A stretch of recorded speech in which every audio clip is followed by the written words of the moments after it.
ইসলামী আন্দোলন এবং জামাত কিন্তু যার যার অবস্থানে থাকবে।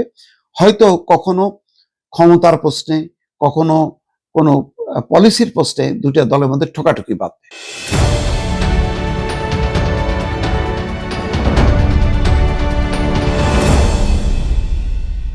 বেশ আটঘাট বেঁধেই ইসলামী রাজনৈতিক দলগুলো মাঠে নামছে।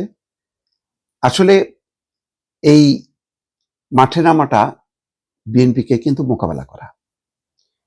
জামাত ইসলাম 3রা জানুয়ারি ঢাকায় বড় সমাবেশ করবে, মহাসমাবেশের ঘোষণা দিয়েছে। জামাতের আরেক সঙ্গী ইসলামী আন্দোলন তারাও 9 জানুয়ারি ঢাকায় মহাসমাবেশ ডেকেছে। এই সমাবেশগুলোতে দেখেন শুরুতেই আছে ওসমান হাদির হত্যার বিচার। তার মানে ওসমান হাদির হত্যার যে ইস্যুটা, এটা কিন্তু তারা একটা রাজনৈতিক টুলস হিসেবে ব্যবহার করছে। তারা জানে যে ওসমান হাদির ব্যাপারে সারা দেশের মানুষ সহানুভূতিশীল এবং তাদের একটা আবেগ আছে। সেই আবেগ বা সহানুভূতিটাকে তারা কাজে লাগাচ্ছে নির্বাচনী কাজে। এবং 3 তারিখে শোডাউন, 9 জানুয়ারি শোডাউন, অথচ একই জোটের দুটি রাজনৈতিক দল এবং দুটাই, একটা হচ্ছে দাঁড়িপাল্লা আর একটা হচ্ছে হাত পাকা, দুটোই প্রতীক হিসেবে মোটামুটি ভাবে পরিচিত বাংলাদেশের মানুষের কাছে। এই শোডাউনটার মধ্য দিয়ে একটা যে দক্ষিণপন্থা রাজনীতির একটা জাগরণ তারা ঘটাতে চাচ্ছে এবং নিঃসন্দেহে তারা লাল কার্ড দেখাতে চাচ্ছে বিএনপিকে। এই কথা বলার অপেক্ষা রাখে না। এবং অতীতে এই ধরনের জোট হয়নি কখনো। মানে আসন নিয়ে তাদের মধ্যে মতদ্বৈততা ছিল।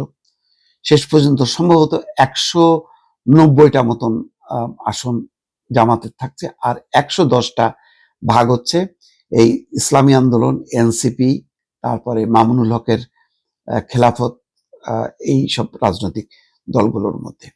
তো তার মধ্যে এই জোটের মধ্যে এনসিপি একটা শক্তিশালী দল, জামাত একটা শক্তিশালী দল, ইসলামী আন্দোলন একটা শক্তিশালী দল। 3টা দল শক্তিশালী হলো।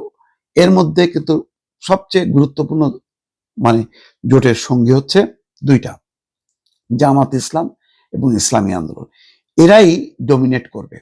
এবং এই দুটি রাজনৈতিক দলই কিন্তু তাদের একটা বৈশিষ্ট্য যে তারা কেউই মানে এই নির্বাচন তারা করছে।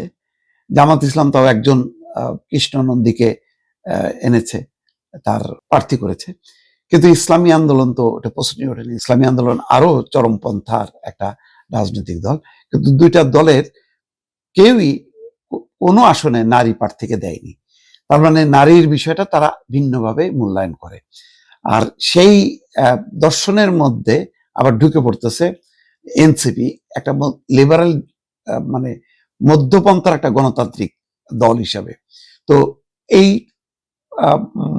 এনসিপি বা অন্য যদি গণতান্ত্রিক দল, যদি এলডিপি ঢোকে, কর্নেল ওলি, তাহলে এরা আসলে সাপোর্টটা হবে, কিন্তু মূল যেই তাদের শক্তিটা কিন্তু 2টা জায়গায় আবর্তিত হবে।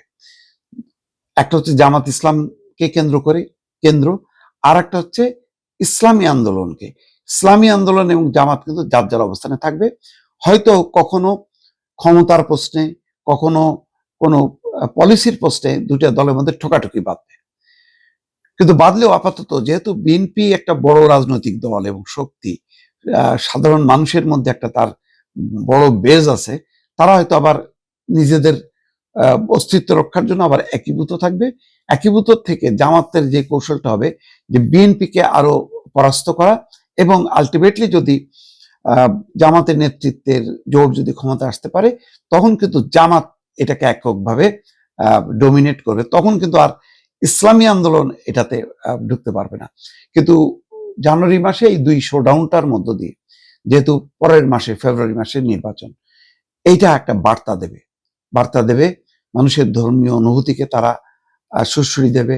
ভারতের বিরুদ্ধে কথাবার্তা বলবে, বলা হবে যে ভারতীয় আধিপত্যবাদকে মোকাবেলা করতে হবে, না করলে আওয়ামী লীগ আবার ঢুকে পড়লে সর্বনাশ ঘটাবে। অর্থাৎ এক ধরনের ভারতের যে বিজেপি যে ধরনের রাজনীতিটা করে, ধর্মকে সুড়সুড়ি দেয়া, অনেকটা এই দুইটা দল আলাদাভাবে এবং তারপরে জয়েন্টলি তারা সেই কাজটা করবে। ফলে এই অবস্থানের বিপরীতে বিএনপি এখন কি করবে সেটাও যেমন দেখার বিষয়, তেমনি জামাত এবং ইসলামী আন্দোলন মিলে যে জোট, সেই জোটটা সাধারণের মাঝে কতখানি প্রভাব ফেলতে পারে, তাদের কি কর্মসূচি হয়, তাদের কর্মসূচি কি নমনীয় নাকি উগ্রপন্থার, সেগুলো কিন্তু এখন দেখার বিষয়। দর্শক।